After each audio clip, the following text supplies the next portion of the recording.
The wind was a torrent of darkness among the gusty trees. The moon was a ghostly galleon tossed upon cloudy seas. The road was a ribbon of moonlight over the purple moor, and the highwayman came riding, riding, riding. The highwayman came riding up to the old inn door. He'd French cocked hat on his forehead, a bunch of lace at his chin, a coat of claret velvet, and breeches of down doe skin. They fitted with never a wrinkle, his boots were up to thigh, and he rode with jeweled twinkle, his pistol butts to twinkle, his rapier hilt to twinkle, under the jeweled sky. Over the cobwebs he clattered and clashed in a darkened yard. He tapped on the whip with the shutters, but all was locked and barred. He whistled a tune to the window, and who should be waiting there but the landlord's black-eyed daughter, Bess, the landlord's black-eyed daughter, planting a dark love knot in her long hair. In the dark inn-yard, a stable wicket creaked, where Tim the Asser listened. His face was white and peaked. His eyes were hollows of madness, his hair like moldy clay, but he loved the landlord's daughter, the landlord's red-lipped daughter. That was the dog he listened, and he heard the robber say, "One kiss, my bonny sweetheart. I'm after a prize tonight, but I shall be back with a yellow gold before the morning light. Yet if I press me sharply, and harrow me through the day, then look for me by moonlight, watch for me by moonlight.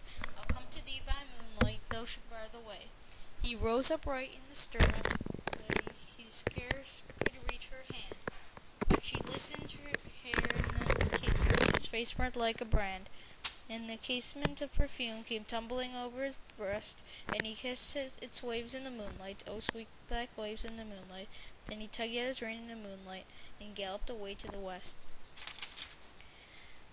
He did not come in the dawning, he did not come at noon.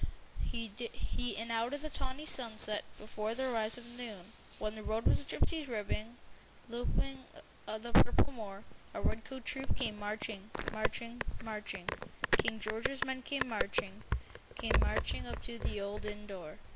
They said no word to the landlord, they drank his ale instead, but they gagged his daughter and bound her to the foot of her narrow bed. Two of them knelt at her casement with muskets at their side.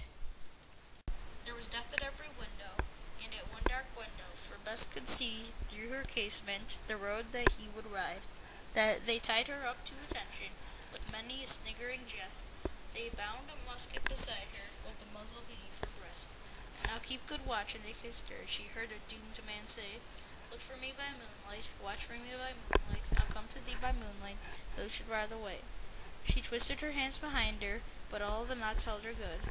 She writhed her hands till her fingers were wet with sweat or blood. They stretched and strained in the darkness, and the hours crawled by like years, till now on the stroke of midnight, cold on the stroke of midnight, the tip of one finger touched it. The trigger at least was hers.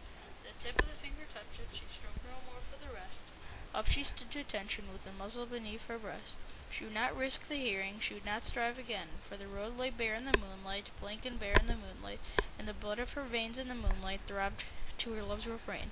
Ta-la, ta-la, ta-la, had they heard it, the horse hoofs ringing clear? Ta-la, ta-la, ta-la, in a distance, where the deaf and did not hear?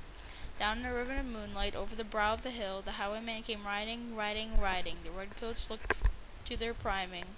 She stood up straight and still. Ta-la, ta-la, in the frosty silence. Ta-la, ta-la, in the echoing night. Nearer he came and nearer. Her face was like a light. Her eyes grew wide for a moment, and she drew one last breath. Then the finger moved in the moonlight. Her musket shattered the moonlight, shattered her breast in the moonlight, and warned him with her death. He turned, he spurred to the west. He did not know who stood bowed, with her head over the musket, drenched in her own blood. Not till the dawn had he heard it. His face grew gray to hear how Bess, the landlord's daughter, the landlord's black-eyed daughter, had watched for her love in the moonlight, and died in the darkness there. Back he spurred like a madman, shouting a curse to the sky, with the white road smoking behind him, and his rapier brandished high. Blood red was his spurs in the golden noon, wine red was his velvet coat, when they shot him down on the highway, down like a dog on the highway, down like a dog on the highway, and he laid in his blood in the highway with a bunch of lace at his throat.